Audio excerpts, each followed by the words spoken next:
यहाँ पे देख सकते हो इसके जो हर्ज है मतलब फ्रिक्वेंसी वो कंट्रोल नहीं हो पा रही, कभी 1 कभी 10 कभी 20 और कभी 34 हर्ज हो रहे हैं, जबकि ये 50 हर्ज के करीब होने चाहिए, जिसकी वजह से जनरेटर शट डाउन होके बंद हो जाएगा।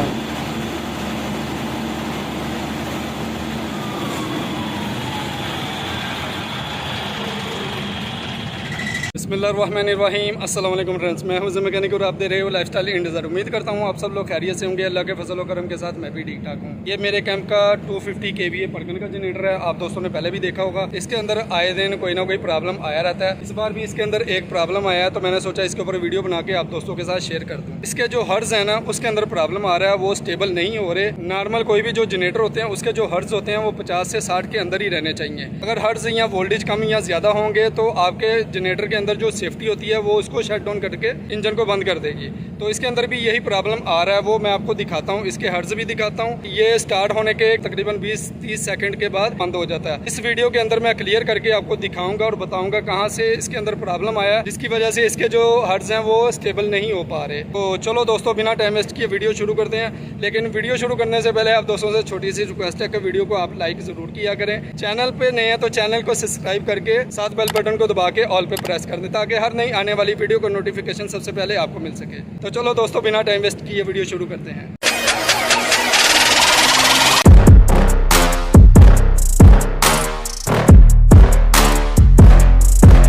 इस वक्त ये मेरे पास जो जनरेटर है ये 250 kVA का मैंने आप दोस्तों को बताया, तो अभी ये बंद हालत में है।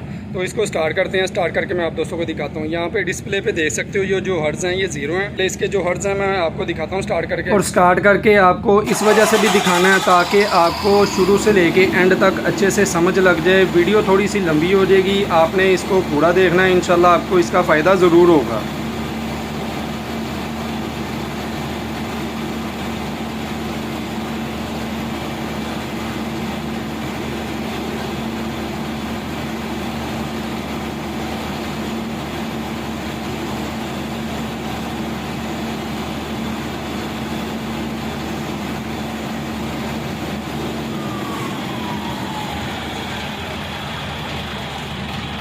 ठीक है जी, जनरेटर के अंदर एरर आया। एरर मतलब इसके अंदर मौजूद ही है। इसके जो हर्ज हैं वो पूरे नहीं हो रहे, स्टेबल नहीं हो रहे। यहाँ पे देख सकते हो इसकी जो लाइट है एरर आके बंद हो चुकी है। इसका जो AVR है वो भी मैंने यहाँ से प्लेट इसकी ओपन की थी। वेरिएबल लगे हुए हैं, इसको हम लोगों ने एडजस्ट करके भी देखा है, लेकिन इसके जो हर्ज हैं वो स्टेबल नहीं हो पा रहे। इस AVR का जो मॉडल है R055992 है। और अगर इसके जनरेटर की मैं बात करूँ तो इसका जो मॉडल है वो PSG02 है। हाँ, AVR के लेफ्ट साइड पे 4 ब्लू कलर के आपको बटन नजर आ रहे हैं। ये इसके एडजस्टेबल बटन है। कुछ लोग इसको वॉल्यूम बटन भी बोलते हैं, कुछ लोग इसको वेरिएबल भी बोलते हैं। पहले वाला बटन जो वोल्टेज को कंट्रोल करता है, जिससे हम वोल्टेज की सेटिंग कर सकते हैं। दूसरे वाला बटन फ्रीक्वेंसी की सेटिंग को करता है। 3 नंबर बटन स्टेबिलिटी और चौथे वाला बटन एम्पेयर का है। अगर आप दोस्तों के पास भी इस तरह का जनरेटर 250 kVA का और इसी टाइप का AVR लगा हुआ है तो ये देख सकते हो फॉल्ट कहाँ पे है, वो मैं आप दोस्तों को दिखाता हूँ। मैंने इसका फॉल्ट फाइंड आउट किया तो मैंने सोचा आप दोस्तों के साथ भी शेयर कर दूं। सेटिंग करके देख चुका हूँ। सेटिंग है ना इसकी यहाँ पे बिल्कुल ठीक है। इसके बावजूद भी इसके जो हर्ज है वो स्टेबल नहीं हो रहे। फॉल्ट कहाँ पे है वो मैं आप दोस्तों को दिखाता हूँ। इसकी वायरें सारी चेक की तो ये देख सकते हो यहाँ पे मुझे इसका फॉल्ट नजर आया, वो मैं आप दोस्तों को दिखाता हूँ। दिखाना भाई। यहाँ पे देख सकते हो जब मैंने इसकी वायरिंग सारी चेक की तो ये देख सकते हो यहाँ पे वायरें इसकी ब्लास्ट हुई पड़ी हैं। ये देख सकते हो ब्लैक हुआ पड़ा है यहाँ पे। यहाँ पे आपको ये 2 स्लीव नजर आ रहे हैं, इनके अंदर ये वायरें हैं AVR की। ये वाला जो स्लीव है ये देख सकते हो यहाँ से फटा हुआ है, मतलब जला हुआ है यहाँ से, तो यहाँ से ही स्पार्क हुआ हुआ। और इसके अंदर जो तारे हैं वो मेन कॉइल की तरफ जा रही हैं। नीचे आपको निशान भी नजर आ रहा है, ब्लैक हुआ पड़ा, ये देख सकते हो। और मुझे लगता है स्लीव के अंदर जो स्पार्क हुआ है वो कोई एक आधी तार ही डैमेज हुई होगी, सारी तारें डैमेज नहीं होंगी। तो मैं ये स्लीव को खोल लेता हूँ। खोल के इसके अंदर जो तार खराब है उसको हम लोग रिपेयर करेंगे। रिपेयर करने के बाद इंशाल्लाह मुझे उम्मीद है अल्लाह के घर में कि ये फॉल्ट हमारा क्लियर हो जाएगा। तो मैं इसको खोल लेता हूँ। खोल के आप दोस्तों को भी दिखाता हूँ कौन सी तार खराब है, और हम लोग इसको ज्वाइंट लगाएंगे। ज्वाइंट लगा के दोबारा इसको टेप वगैरह कर देंगे, इंशाल्लाह फॉल्ट हमारा क्लियर हो जाएगा।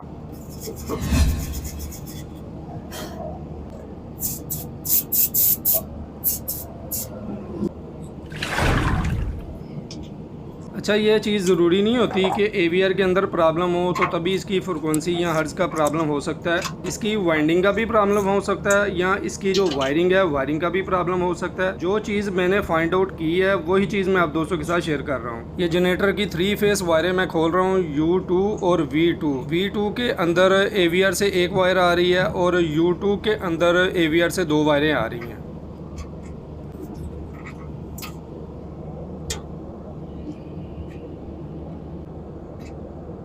अच्छा जी, अब आपको जो है ना वाज़ह नज़र आता होगा, ये देख सकते हो यहाँ से डैमेज हुई पड़ी है, तो इसको काट लेते हैं। ये इसके ऊपर स्लीप चढ़ा हुआ है, खुलेगा तो नहीं क्योंकि यहाँ से पंच हुई पड़ी है।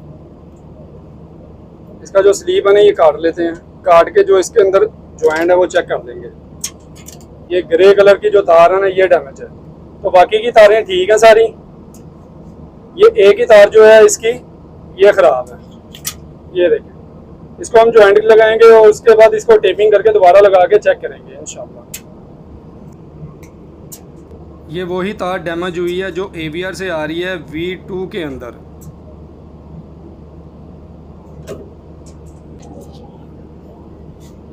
ये वायर को टेप लगा दी है, बाकी की जो वायरें हैं वो बिल्कुल ठीक हैं। इसको हम लोग सीधा करके दोबारा टेप कर देंगे इसके ऊपर। ठीक है जी, टेप करने के बाद हम लोग इसको लगा देंगे अपनी अपनी जगह पे और इसको स्टार्ट करके चेक करेंगे आया कि ये काम कर रहा है या नहीं।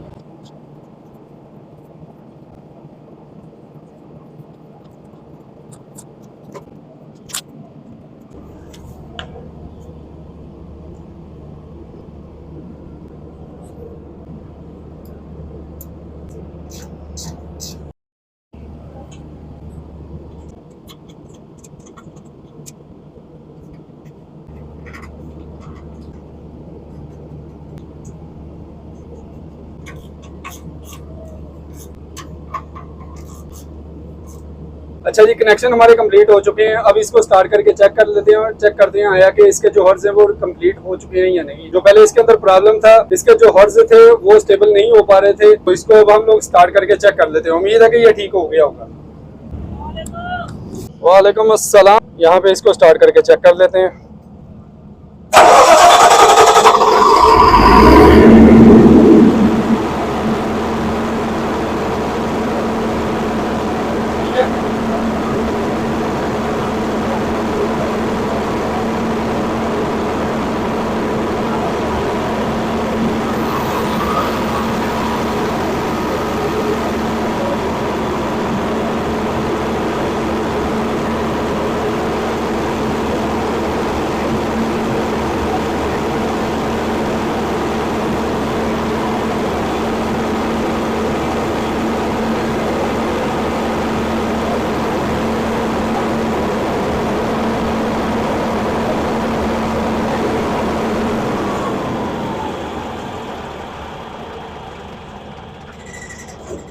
आप लोगों ने देखा है इसके जो जनरेटर के हर्ज थे वो पहले स्टेबल नहीं हो पा रहे थे। एक बार इसकी डैमेज हो चुकी थी, उसको हम लोगों ने ज्वाइंट लगा के टेप लगा दी। अल्हम्दुलिल्लाह फॉल्ट हमारा क्लियर हो चुका है और इसके जो हर्ज हैं वो भी स्टेबल हो चुके हैं। उम्मीद करता हूँ आज की इस वीडियो में आप लोगों ने कुछ ना कुछ सीखा होगा। तो आज की वीडियो यहाँ तक के लिए। उम्मीद करता हूँ आप दोस्तों को वीडियो भी अच्छी लगी होगी और अगर वीडियो अच्छी लगी है तो लाइक शेयर सब्सक्राइब कर दीजिएगा मेरे इस चैनल को। फिर मिलेंगे नेक्स्ट किसी वीडियो में, तब तक के लिए अल्लाह हाफिज़।